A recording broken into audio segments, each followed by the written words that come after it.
All right, let's dive in. Today, we are moving way beyond the simple chatbots you're used to. We're going to talk about how to architect and build truly sophisticated LLM agents, the kind that can actually reason, plan, and get stuff done in the real world. I mean, think about it. Your chatbot can probably answer a question. That's great. But can it actually tackle a complex problem? Like, could it plan a multi city business trip, research your top three competitors, and then write a summary report on its findings all by itself? Well, that's the jump we're talking about today. From a simple Q&A bot to a truly autonomous agent. So here's our roadmap. We'll start by defining what an agent even is, then look at its core operating system, that React loop. After that, we'll give it a serious reasoning upgrade with Tree of Thoughts, scale it out with a whole crew of agents, and finally, talk about what it really takes to get this from a cool experiment to a production-ready system.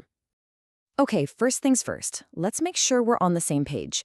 What really separates a basic chatbot from a powerful LLM agent?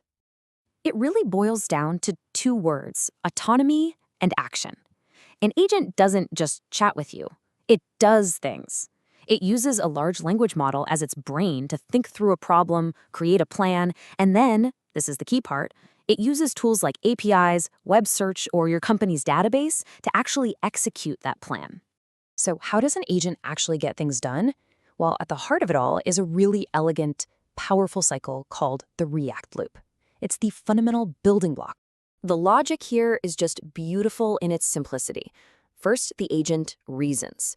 It thinks, okay, based on what I know, what's the very next step I should take? Then it acts. Maybe it uses a search tool to find some information. After that, it observes what came back from that tool, and it feeds that new information back into the loop to reason all over again. It just keeps doing this: reason, act, observe, until the job is done. And here's what that looks like in the real world, using a framework like LangChain. It's surprisingly simple, right? First, you pick your brain, your LLM, in this case, GPT-4o. Then you use a function like create React agent to bundle that brain together with the tools it can use and a prompts to guide it. And finally, the agent executor is the engine that just runs that reason, act, observe loop for you. That's it. With just a few lines of code, you have autonomous behavior. Now, this simple agent is fantastic for tasks that are straightforward and linear. But what happens when the problem gets messy? What if there isn't one clear path forward? That's where this single-threaded model kind of hits a wall. It can only follow one line of thought at a time. So to tackle those more complex problems, we need a much more advanced way for our agent to think. And that brings us to a technique called Tree of Thoughts, or TOT for short. Think of it like this. Our basic React agent is like a detective who follows one lead at a time. Tree of Thoughts? Well, that's a detective who can explore multiple leads all at once. It can look at three different possibilities, evaluate which one seems most promising, and then dedicate more resources to that path while dropping the dead ends. It's much closer to how we solve problems.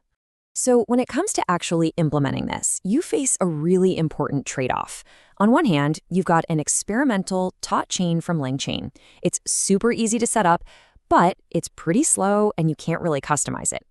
For a serious production environment, you'll probably want to build a custom version using a tool called LangGraph.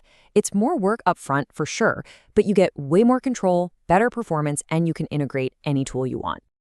And the payoff for that custom approach is huge. We're not talking about a small tweak here. The LangGraph version is about twice as fast as the easy experimental one. And it's not just about speed, it's about being better. When you test this on really tough reasoning puzzles, the custom approach gives you a 34% boost in accuracy. That's a game changer when getting the right answer really matters. So how does this custom version actually work under the hood? Well, it's all built around this idea of a central state object. You can think of it as the agent's scratchpad or its working memory. We define a structure that keeps track of the original problem, the branching tree of thoughts, the scores for each path, and which branch it's currently on. This is what gives us so much control. Then we define the steps in our graph as nodes. We'll have one node that's responsible for generating new ideas or branches. But here's the really clever part. We have a completely separate node for evaluating those ideas. This means we can use a big, powerful model like GPT-4 to generate creative thoughts, but then use a smaller, faster, cheaper model just to score them. It's a fantastic way to optimize for both performance and cost. Okay, so we've built a single, really powerful agent. But some problems are just too big for any one agent to solve alone. For those, you don't need an agent, you need a crew. The most common way to do this is with a hierarchical workflow. You have a supervisor agent, that's basically the project manager. It takes a big, complex goal, breaks it down into smaller pieces, and then delegates those pieces to specialized worker agents. You might have a researcher agent that's amazing at digging through the web, and an executor agent that's great at running code. They all work in parallel to get the job done faster and more effectively. And you might be thinking, this sounds really complex to orchestrate, but frameworks like Crew AI make it surprisingly easy. You just define each agent and give it a role, like planner. You define the tasks, you put them together in a crew, and then, and this is the cool part, you just call crew.kickoff. The whole system just works. The supervisor delegates, the workers collaborate, and they solve the problem together. Okay, we've built an incredibly powerful agent system. It's smart, it's collaborative, but it's still a prototype. Getting this into a real production environment where it needs to be reliable, safe, and cost-effective, that takes a completely different way of thinking. Think of this table as your production checklist. For cost, you don't use your most expensive model for everything. You route simple tasks to cheaper ones. For speed, you make sure your tools run asynchronously and you put hard limits on things. For safety, you build guardrails into your prompts and only allow a specific list of approved tools. And you absolutely need good MLOps, that's machine learning operations. That means versioning your prompts like you version your code and constantly monitoring performance to make sure it's running like it should. And here is a perfect example of that production mindset. Being production ready isn't always about some flashy new algorithm. A lot of the time, it's about simple, disciplined engineering. Just by forcing your tools to accept and return data in a strict, predefined format or schema, you can eliminate something like 90% of the most common errors. It's not glamorous, but it is what makes a system robust. So there you have it. We've gone all the way from a simple loop to a full crew of collaborative agents ready for production. We've looked at the code, we've weighed the trade-offs, and we've seen the bigger picture.